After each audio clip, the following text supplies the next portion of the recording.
na namimicture ng mga ng mga plate number dito. So yan smiley. All right.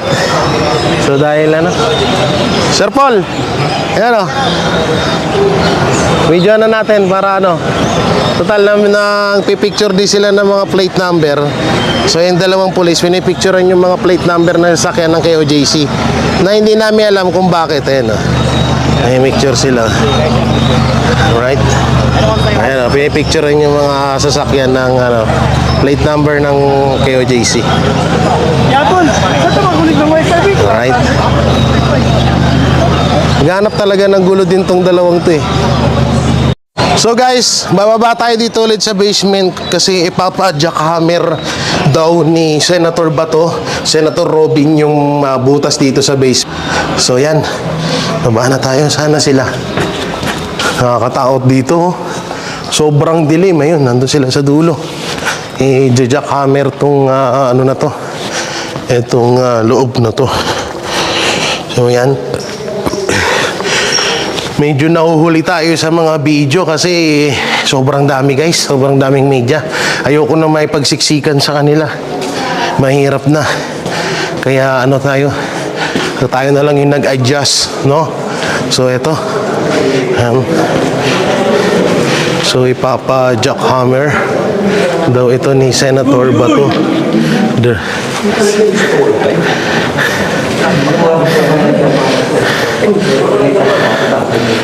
Yan. Anong gagawin daw? Pabutasan daw ni Senator para makita talagang... Oo, butasan na yan. Ay, sorry ma'am. Butasan na daw para makita na talaga. Yan, papabutasan ni Senator Bato de la Rosa.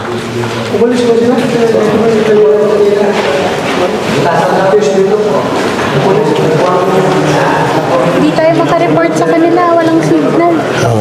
Wala pa sila dito mga doon lang sa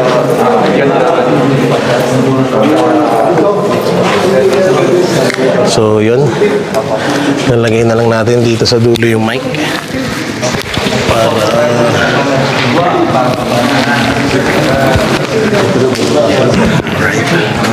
para gumana.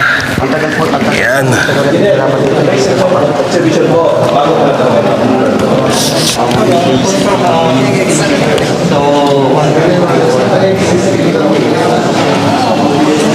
estimate mo ano ito? Kung namin nakita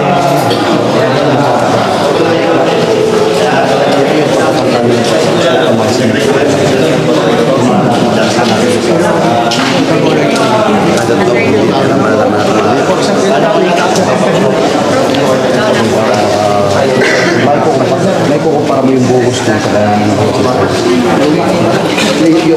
yung mixture nun sa makikita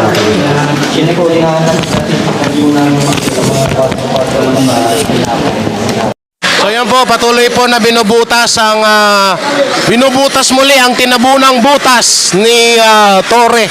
Ayan. Grabe, sobrang lambot Parang parang cotton yan Grabe ka lambot yan. Grabe ang lambot niya, Ang lupit mo talaga, Torre. Sorry, napakalupit mo. Ang lupit mo, Torre. Grabe. Ayan, Senator Bato. Excuse. Ayan, tignan ni Senator Bato de la Rosa yung yung binubutas. So ayan. Hindi lang tayo masyadong makalapit kasi syempre sobrang sikip na Ayan.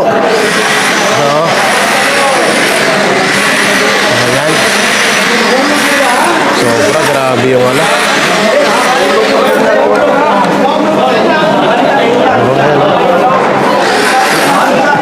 Yan, kitang-kita nyo kung saan ay lamang ang may lalam. Oo. Kasi hindi kayo nagdadala ng stand nyo Kita-kita nyo po kung gaano kalambot ang bagong grabe. Sobrang lambot. Akala Kala mo, tinapay na inaan eh. Grabe.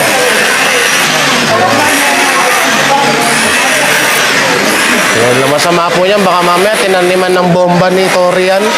Mahirap na. Ayan, grabe.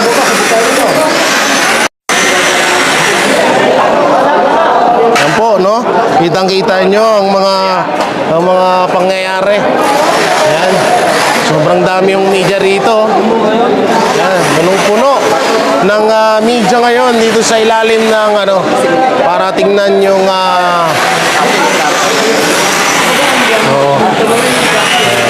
bagong-bago pa talaga yung semento. Bagong-bago pa, no? Yan na ho. So dito naman tayo sa bungad. Para makita yan, oh, bagong-bago. Sobrang bago ng semento.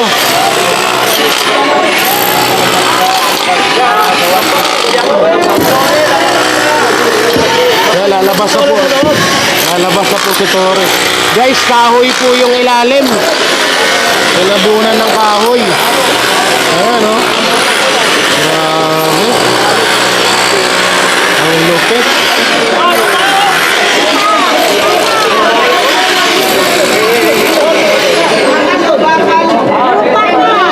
Wala na, lupa na oh. Oh, lupa na oh, kitang-kita, lupa. Yan oh, lupa na. So, tinabunan nga lang talaga.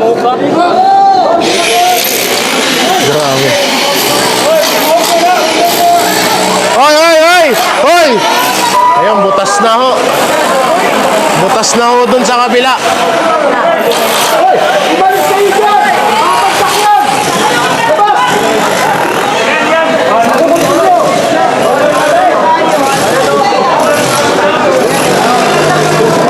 Grabe.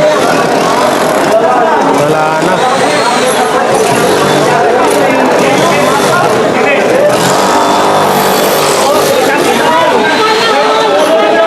Lupa. Grabe ginawa ni Torre dito. Delikado to. Ilalim pa naman ng building.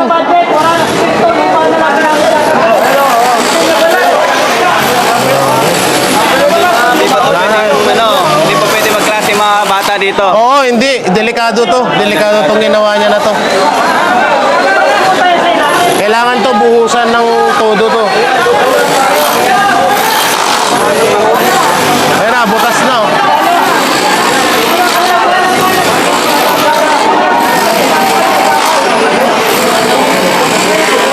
Wala na, delikado tong ginawa ni Torre. Grabe.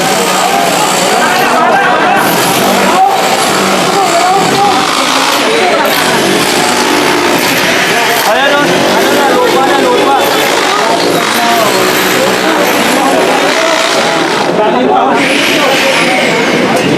Grabe naman yan. Dahil na nagpilahan.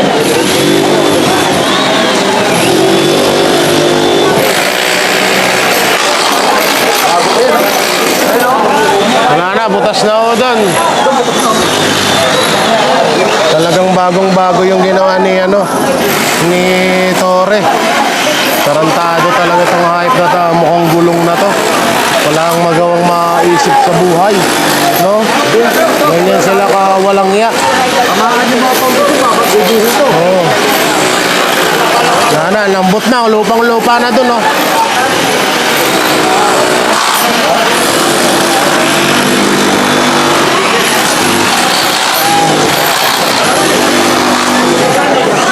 Grabe. Kaya pala nagmadali sila eh. Kaya pala ayaw mo papasok dito. Sampung araw nila ginawa.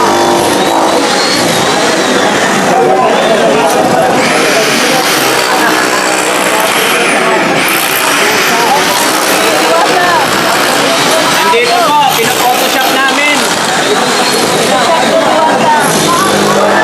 Kumailalim na yung original, oh. Ito original, oh. Isago sa masa. Isago nila sa masa. Isago sa masa. Original mo, original, oh. Ibig sabihin siya, walang graba. Walang graba.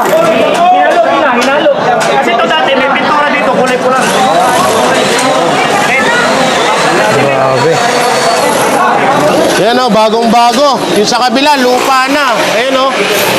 Ang lupit. Grabe ka, Tore. May bakal. Di ba may nakuha ka ng welding rod? Oo. Oh, yan yung welding nila. Ayan o, welding. Hindi ba ako makakapit, oh? No, hindi ba ako makakapit? City engineer. Bago! Welding nila yan. Ayan o, welding.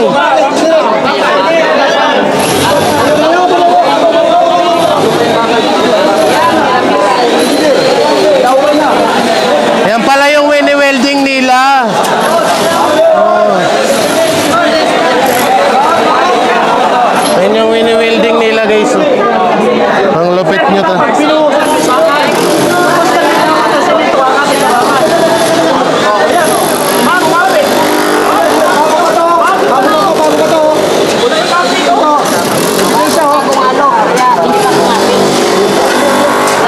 Hindi. Kaya nila winelding yan dahil walang kakapitan yan dito eh. No?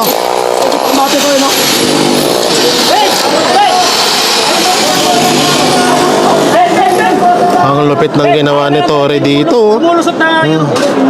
Mulusot na dyan. Yan. Sige. Sige. Yan na. Ano yan? Naku po, parang kahoy.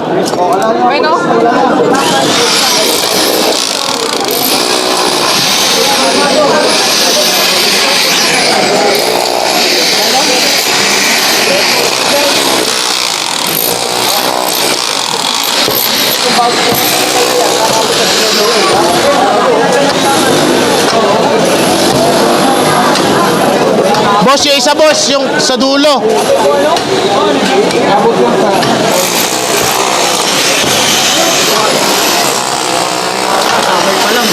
Amoy pa lang eh.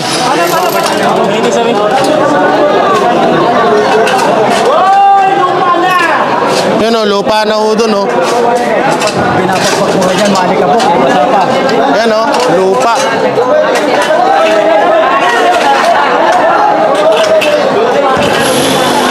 Yan, lupa na ho o. Kitang-kita ang bagong hukay ni Tore.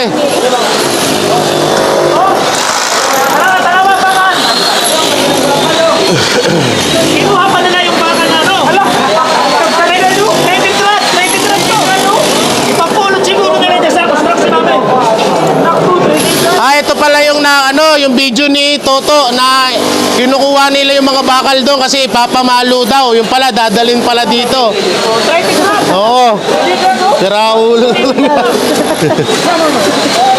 Itatabi daw nila kasi ipapamalo daw.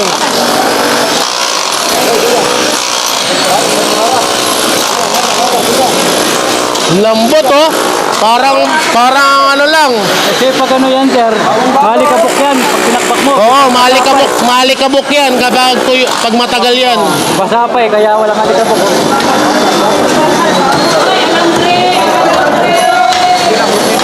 Grabe, no? So, inaalala dito, baka daw may bomba na nilagay. Eh, mahirap na, baka daw may landmine. Kaya, ipa-stop muna, no? Oo. Yan, so may nakitang bakal. Hindi po siya ginagamit sa pagsisimento or pag-flooring. Siya po ay parang tornilyo na sinasalpakan ng nut na klaseng bakal.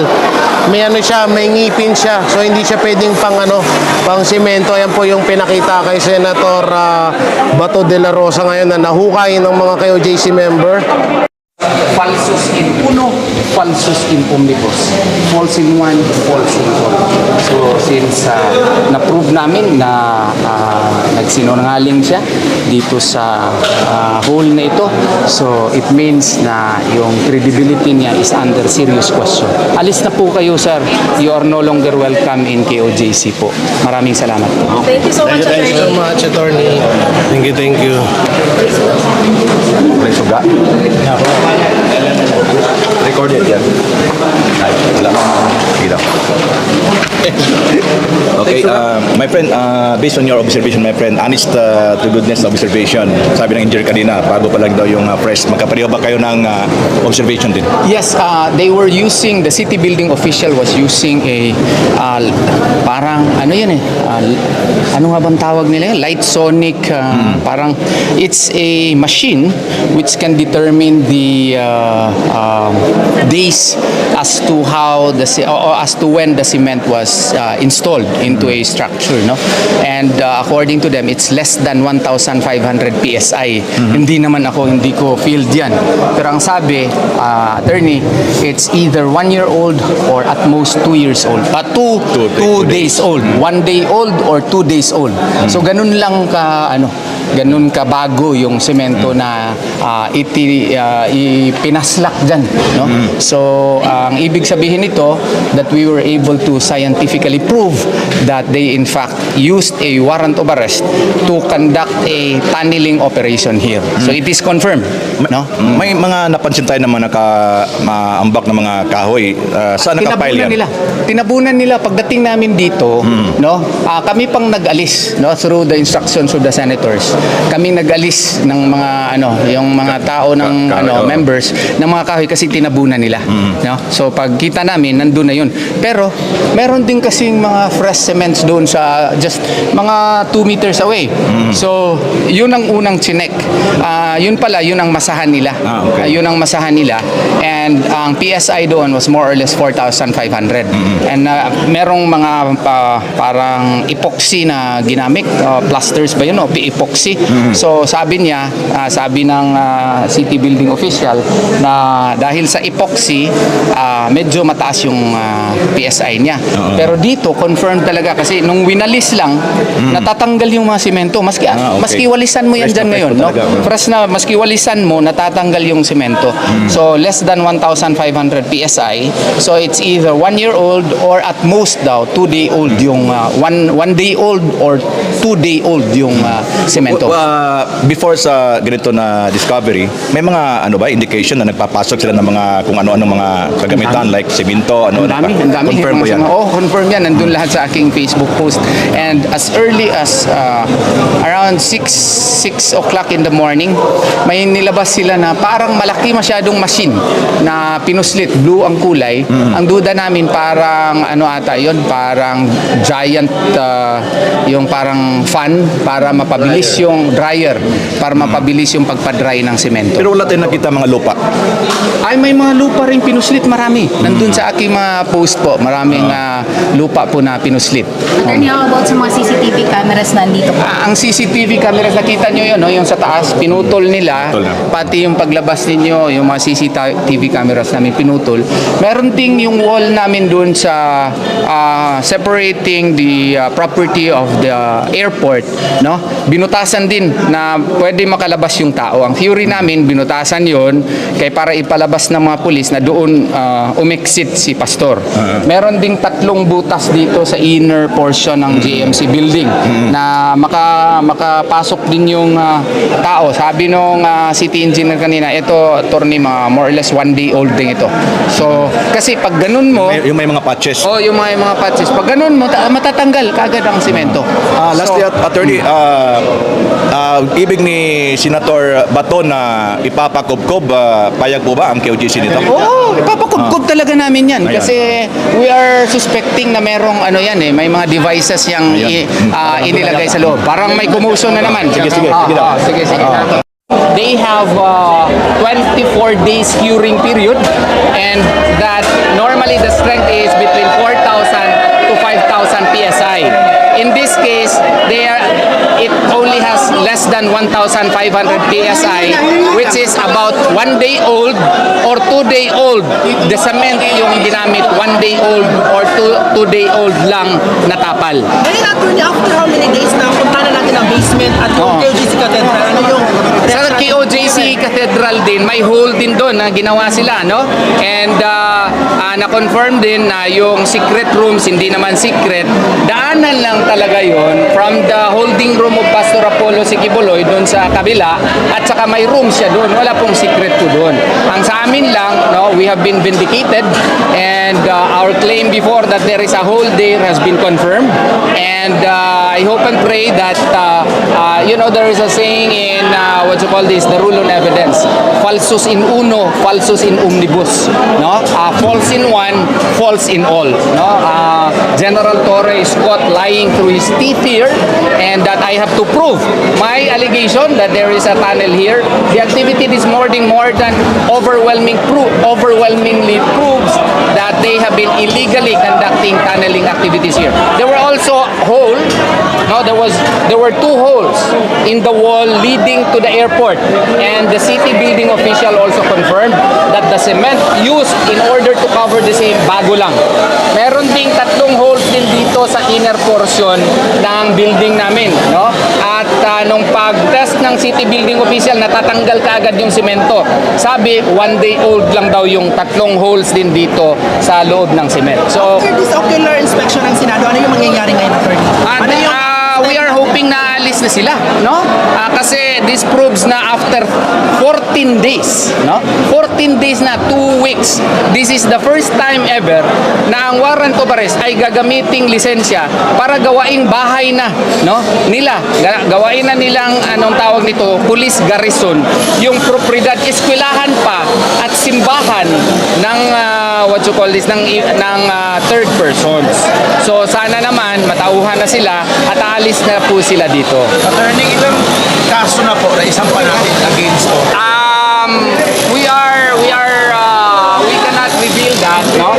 But we will. Confirm natin may mga cases na pa. Of course. Yes. Salamat, ha? Salamat. Yes.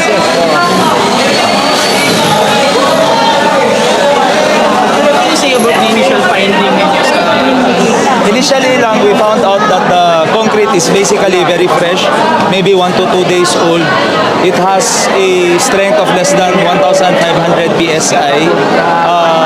Initially, yun lang muna. Pinapabutasan namin ngayon to verify if yung soil sa ilalim is also tampered or is it untouched or hindi. Ma-verify din natin mamaya. Makita natin kung na-tamper ba siya like it should be.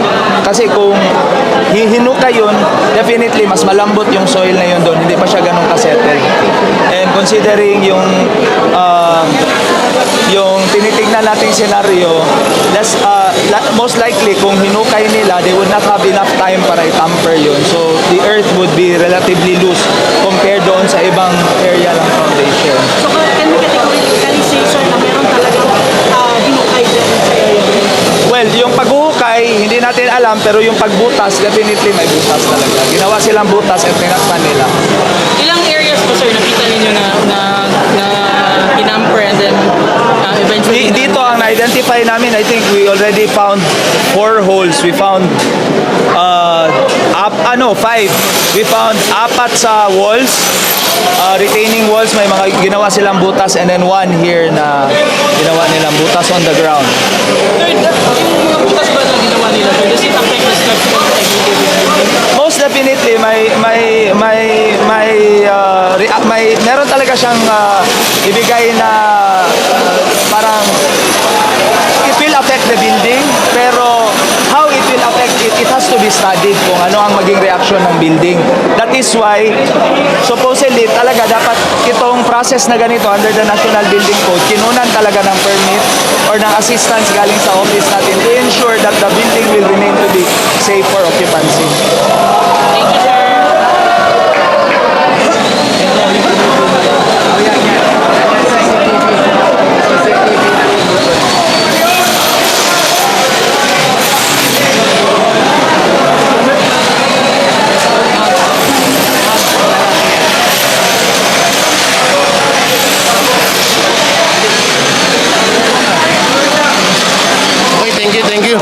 Okay, thank you. So yan, si Senator Bato de la Rosa. Alright.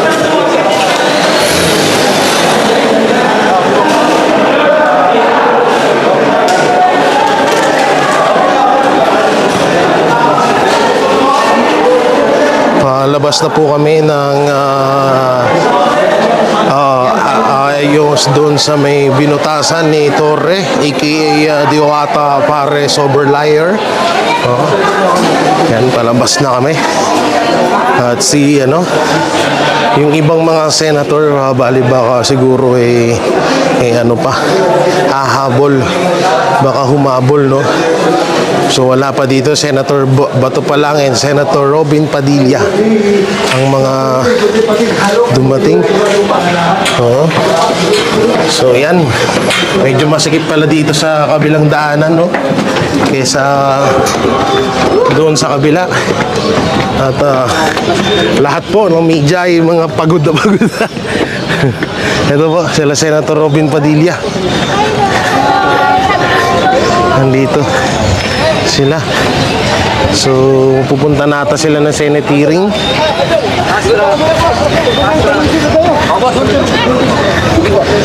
So, yan. Yan ang Banateros, walang inuurungan. Pag tama palakpakan, pag mali ay babanatan.